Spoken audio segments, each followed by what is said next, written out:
Fatherland videos. Tonight's video is dedicated to agape love.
H.P. LoveCraft, short stories.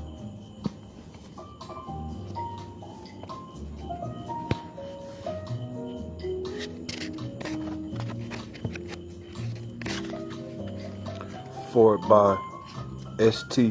Joshi and Flame Tree Publishing.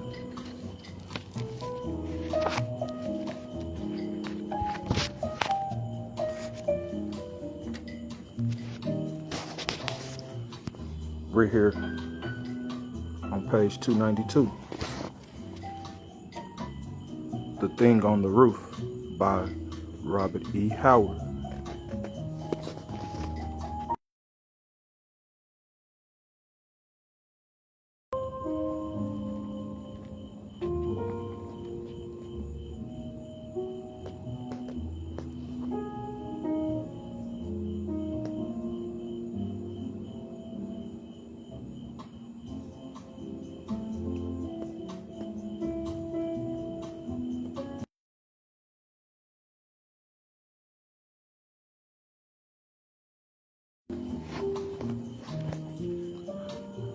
Let me begin by saying that I was surprised when Testament called on me.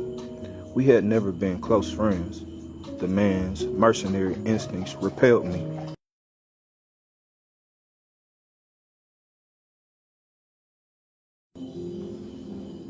And since our bitter controversy of 3 years before, when he attempted to discredit my evidences of Nahahu culture in Yucatan,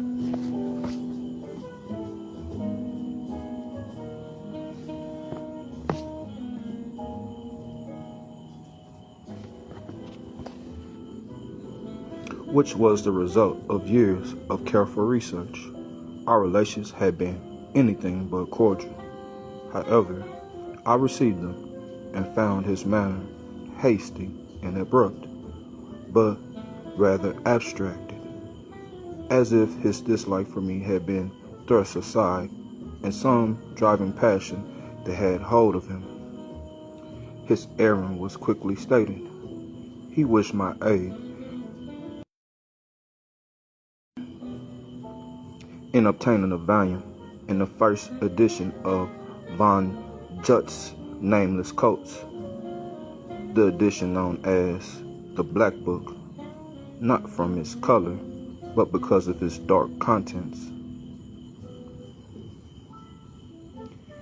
He might almost as well have asked me for the original Greek translation of the Necronomicon, though since my return from Yucatan, I had devoted practically all my time to my avocation of book collecting. I had not stumbled onto any hint of the book in the Dusseldorf edition was still in existence.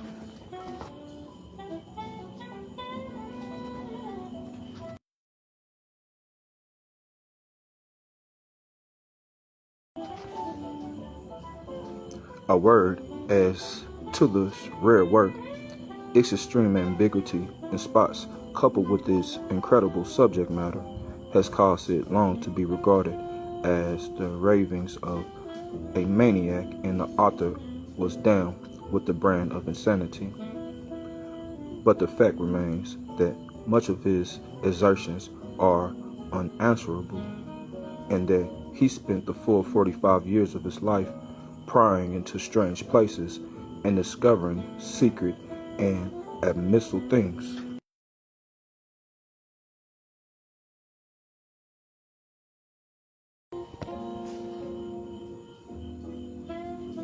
Not a great many volumes were printed in the first editions, and many of these were burned by their frightened owners when Von Jontz was found strangled in a mysterious manner in his burial in bolted chamber one night in 1840, 6 months after he had returned from a mysterious journey to Mongolia.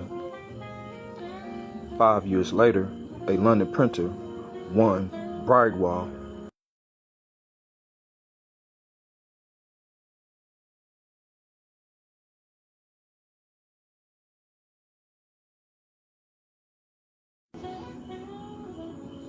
pirated the work and issued a cheap translation for sensational effect, full of grotesque woodcuts and riddled with misspellings, faulty translations, and the usual errors of a cheap and unscholarly printing.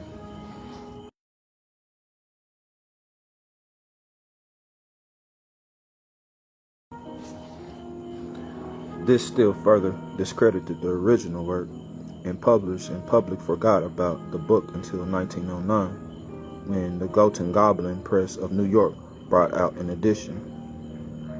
Their production was so carefully expurgated that fully a fourth of the original matter was cut out.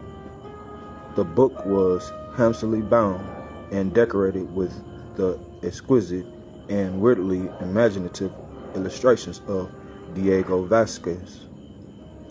The edition was intended for popular consumption, but the artistic instinct of the publishers defeated that end, since the cost of issuing the book was so great that they were forced to cite it at the prohibitive price.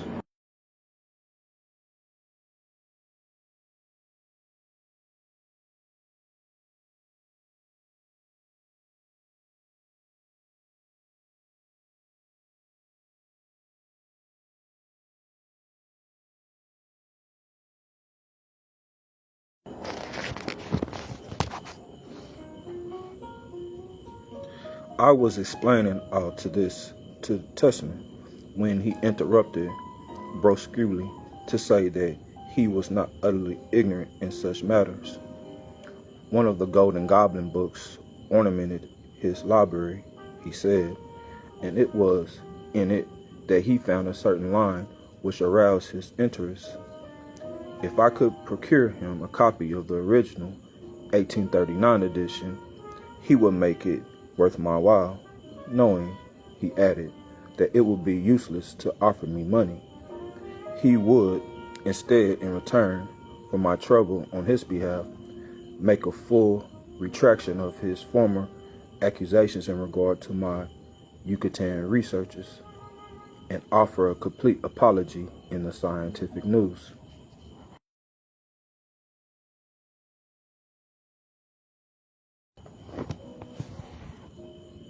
I will admit that I was astounded at this, and realized that if the matter meant so much to Tussman that he was willing to make such concessions, it must indeed be of the utmost importance. I answered that I considered that I had sufficiently refuted his charges in the eyes of the world, and had no desire to put him in humiliating position, but that I would make the utmost efforts to procure him what he wanted.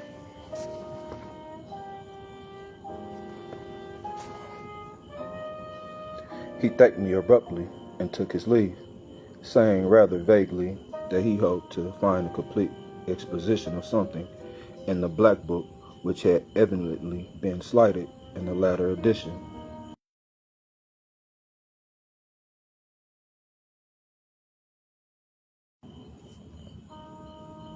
I set to work, writing letters to friends, colleagues, and book dealers all over the world, and soon discovered that I had assumed a task of no small magnitude. 3 months elapsed before my efforts were crowned with success, but at last, through the aid of Professor James Clement of Richmond, Virginia, I was able to obtain what I wished.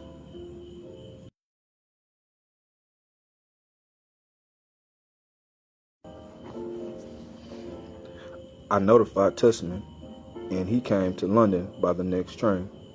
His eyes burned avidly as he gazed at the thick, dusty volume with its heavy leather covers and rusty iron hasp, and his fingers quivered with eagerness as he thumbed the 9 yellow pages. And then he cried out fiercely and smashed his clenched fist down on the table. I knew that he had found what he had hunted. "Listen," he commanded, and he read to me a passage that spoke of an old temple in Honduras jungle where a strange god was worshipped by an ancient tribe, which became extinct before the coming of the Spaniards. And Tussman read aloud of the mummy that had been, in life, the last high priest of the vanished people, and which now lay in the chamber, hewn in solid rock, of the cliff against which the temple was built. About that mummy withered neck was a copper chain, and on that chain a great red jewel carved in the form of a toad. This jewel was a key, Von Juntz went on to say, to the treasure of the temple, which lay hidden in the subterranean crypt far below the temple's altar. Testman's eyes blazed. "I have seen that temple. I have stood before the altar. I have seen the sealed up entrance of the chamber in which, the natives say, lies the mummy of the priest. It is a very curious temple, no more like the ruins of prehistoric Indians than it is like the buildings of the modern Latin Americans. The Indians in the vicinity disclaim any former connection with the place. They saw that the people who built that temple were a different race from themselves and were there when their own ancestors came into the country.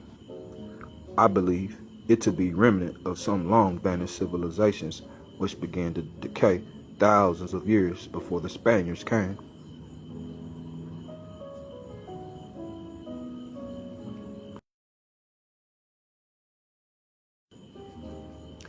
I would have liked to have broken into the sealed up chamber, but I had neither the time nor the tools for the task. I was hurrying to the coast, and having been wounded by the accidental gunshot in the foot, and I stumbled onto the place purely by chance.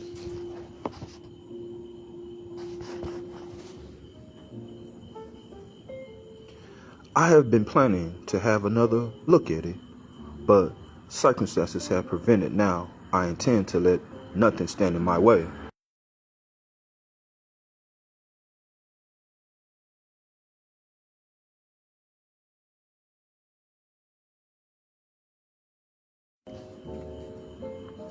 By chance, I came upon a passage in the Golden Goblin edition of this book describing the temple, but that was all. The mummy was only briefly mentioned. Interested, I obtained one of Brightwell's translations, but ran up against a blank wall of baffling blunders. By some irritating mischance, the translator had been mistaken the location of the Temple of the Toad, as Von Juntz calls it, and has it in Guatemala instead of Honduras. The general description is faulty. The jewel is mentioned, and the fact that it is a key. But a key to what? Brightwell's book does not state. I now felt that I was on the track of a real discovery, unless Von Juntz was, as many maintain, a madman. But That the man's was actually in Honduras at one time is well attested, and no one could so vividly describe the temple as he does in the Black Book, unless he had seen it himself. How he learned of the jewel is more than I can say. The Indians who told me of the mummy said nothing of any jewel. I can only believe that Von Juntz found his way into the sealed crypt somehow. The man had uncanny ways of learning hidden things.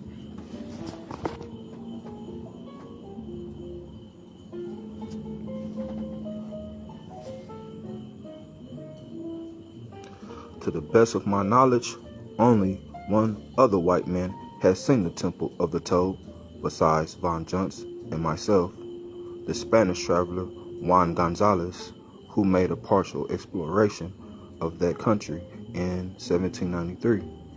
He mentioned, briefly, a curious find that different from most Indian ruins, and spoke skeptically of a legend current among the natives that there was something unusual hidden under the temple. I feel certain that he was referring to the Temple of the Toad. Tomorrow I sail for Central America. Keep the book. I have no more use for it. This time I am going fully prepared, and I intend to find what is hidden in that temple. If I have to demolish it, it can be nothing less than a great store of gold. The Spaniards missed it, somehow, when they arrived in Central America. The Temple of the Toad was deserted. They were searching for living Indians from whom torture could wring gold, not for mummies of lost peoples, but I mean to have that treasure. So saying, Testament took his departure.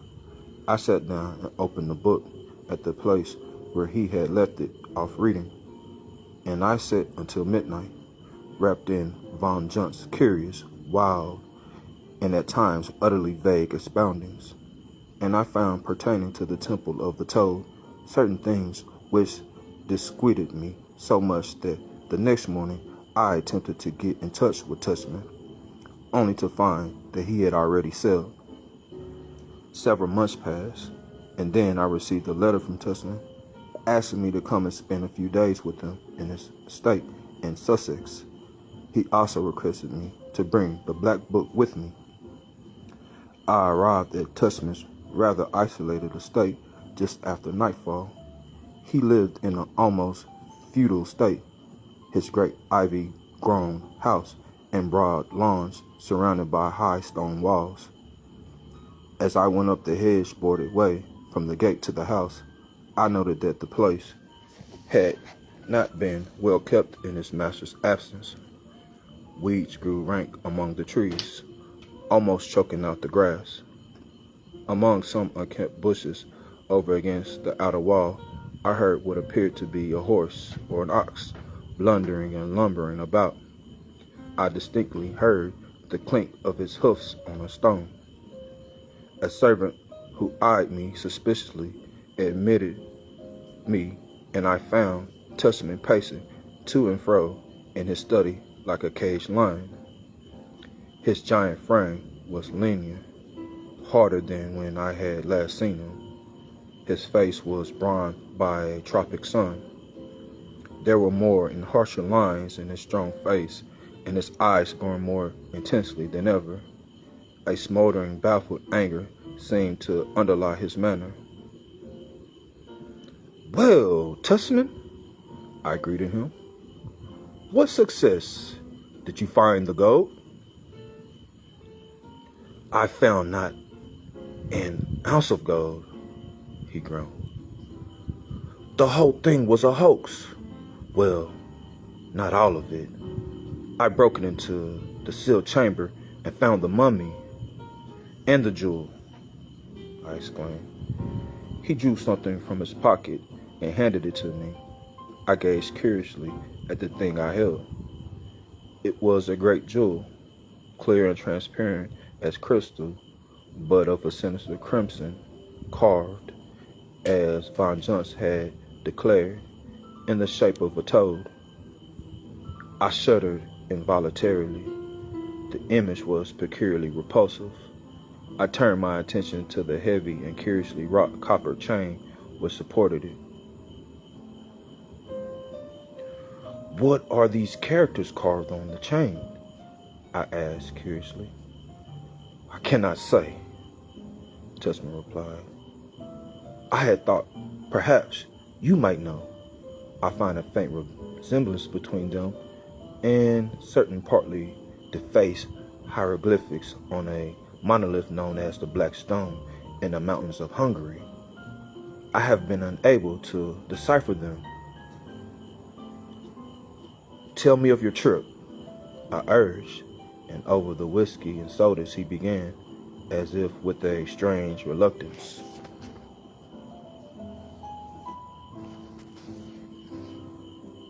"I found the temple again with no great difficulty, though it lies in a lonely and little frequented region.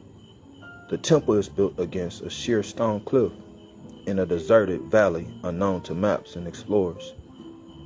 I would not endeavor to make any estimate of its antiquity, but it is built of a sort of unusually hard basalt, such as I have never seen anywhere else, and its extreme weathering suggests incredible age.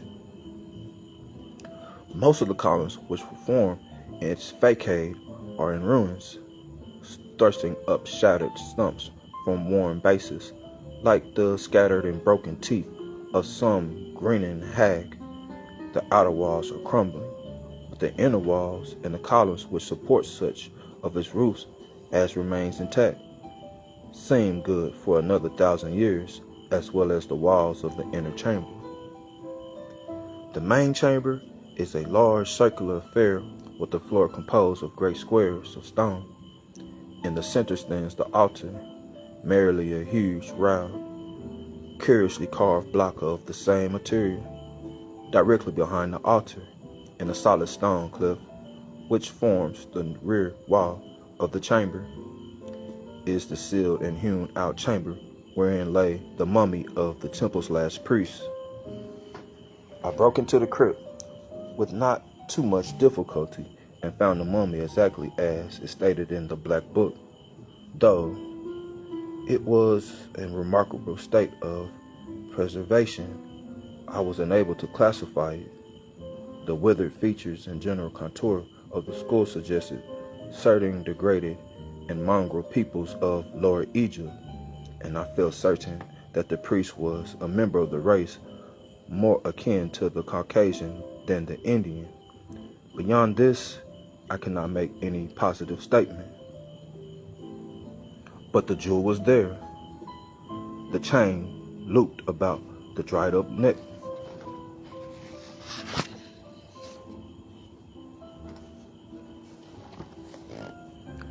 From this point, Tusman's narrative became so vague that I had some difficulty in following him and wondered if this tropic sun had affected his mind. He had opened a hidden door in the altar somehow with the jewel. Just how? He did not plainly say, and it struck me that he did not clearly understand himself the action of the jewel key.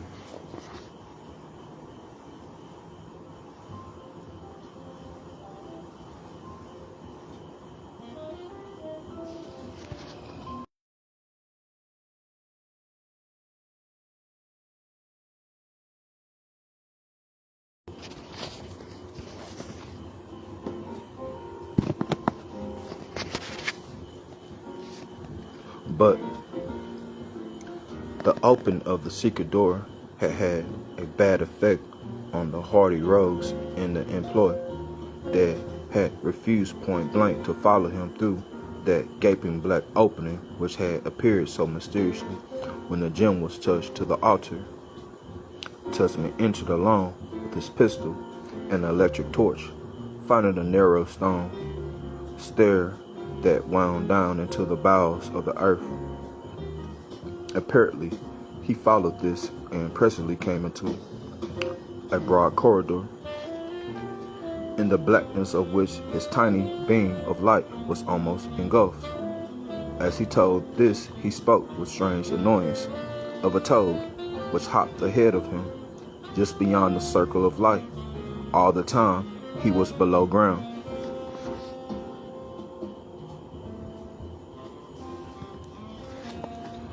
Making his way along dank tunnels and stairways that were wells of solid blackness, he at last came to a heavy door, frantically carved, which he felt must be the crypt wherein was the secret the gold of the ancient worshippers.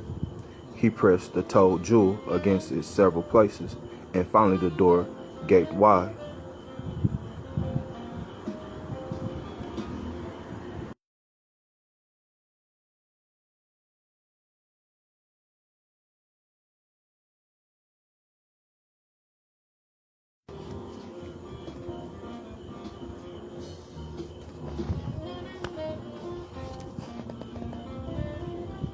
"And the treasure?"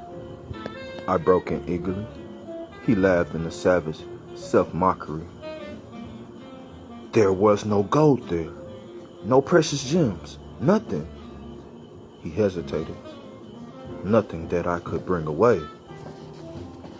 Again, his tale lapsed into vagueness.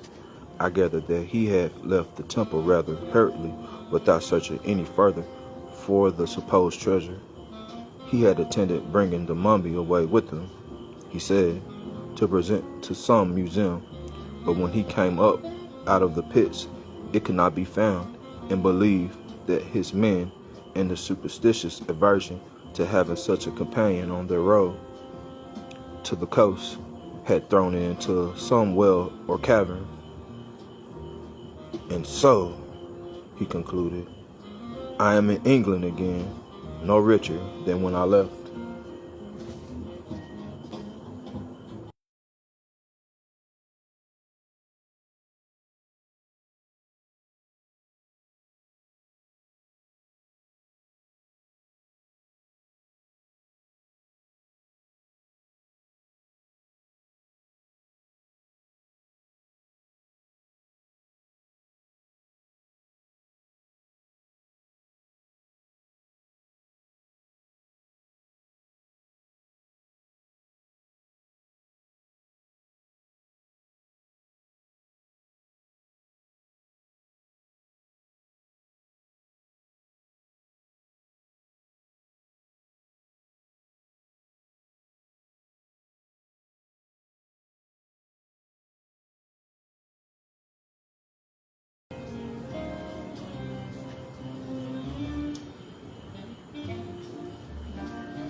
"You have the jewel?"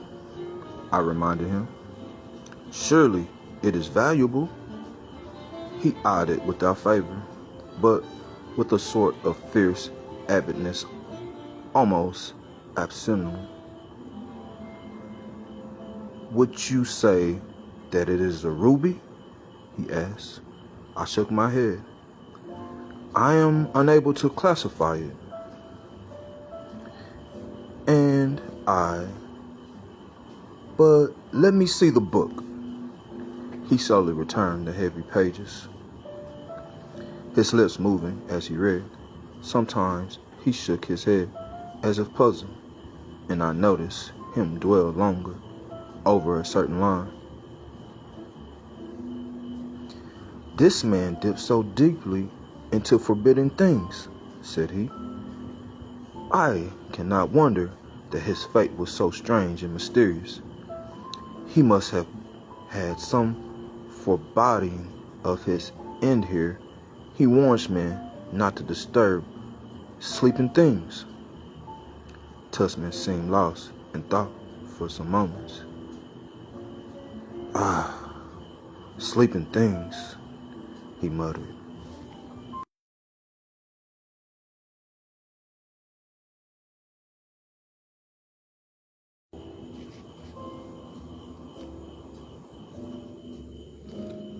Tussman seemed lost in thought for some moments.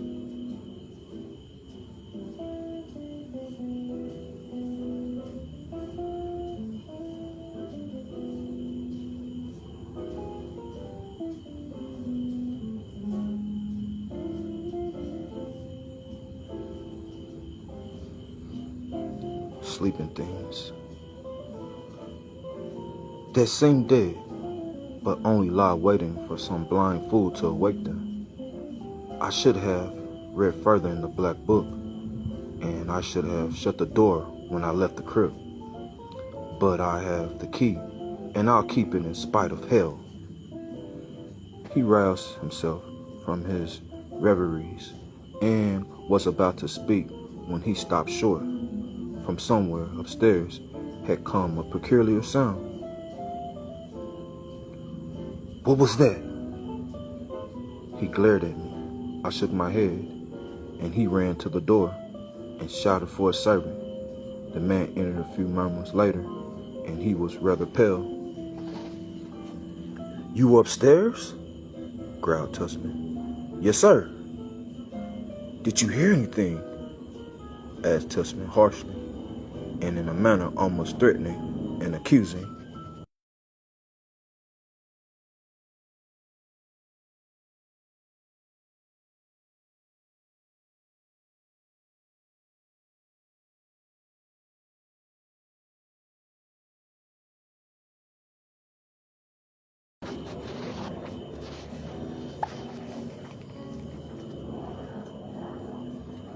"I did, sir," the man answered with a puzzled look on his face. "What did you hear?" The question was fairly snarled. "Well, sir," the man laughed apologetically, "you'll say I'm a bit off, I fear. But to tell you the truth, sir, it sounded like a horse stamping around on the roof." A blaze of absolute madness leaped into Tussman's eyes. "You fool!" he screamed. "Get out of here!" The man shrank back in amazement, and Tussman snatched up the gleaming toad carved jewel. "I've been a fool," he raved. "I didn't read far enough, and I should have shut the door. But by heaven, the key is mine, and I'll keep it in spite of the man or devil." And with these strange words, he turned and fled upstairs. A moment later, his door slammed heavily, and the servant, knocking timidly, brought forth only a blasphemous order to retire and literally worded threat to shoot anyone who tried to obtain entrance into the room.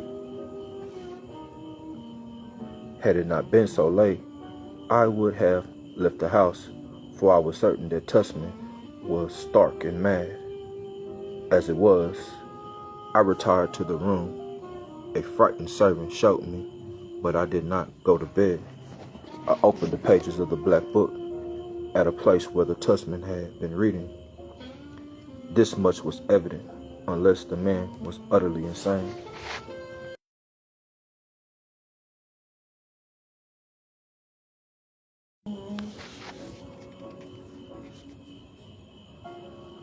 He had stumbled upon something unexpected in the temple of the toad. Something unnatural about the opening of the altar door had frightened his men, and in the subterraneous crypt, Tussman had found something that he had not thought to find, and I believe that he had been followed from Central America, and that the reason for his persecution was the jewel he called the key.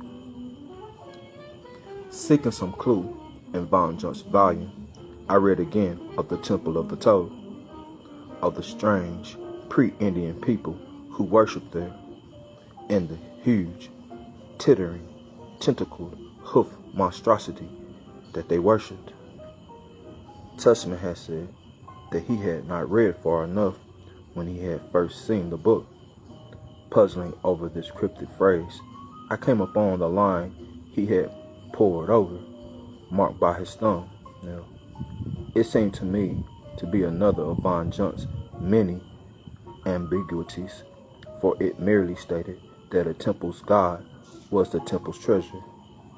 Then the dark implication of the hint struck me, and cold sweat beaded my forehead. The key to the treasure, and the temple treasure was the temple's god, and the sleeping thing might awaken on the opening of the prison door.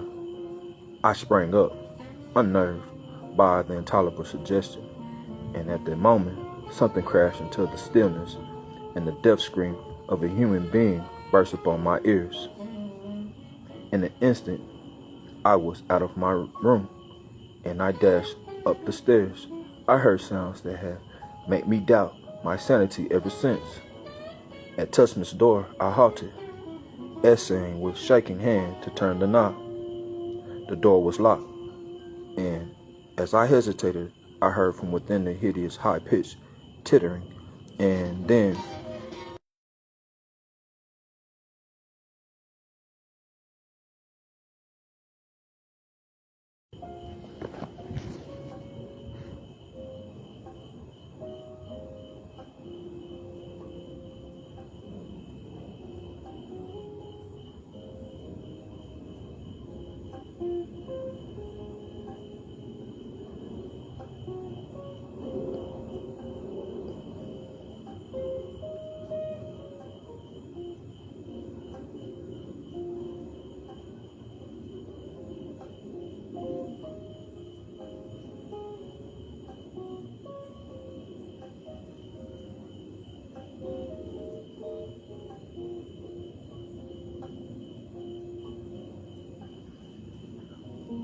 the disgusting, squashy sound, as if a great, jelly-like bulk was being forced through the window. The sound ceased, and I could have sworn I heard a faint swish of a gigantic wings, then silence. Gathering my shattered nerves, I broke down the door. A foul and overpowering stench billowed out like a yellow mist. Gasping in nausea, I entered. The room was in ruins.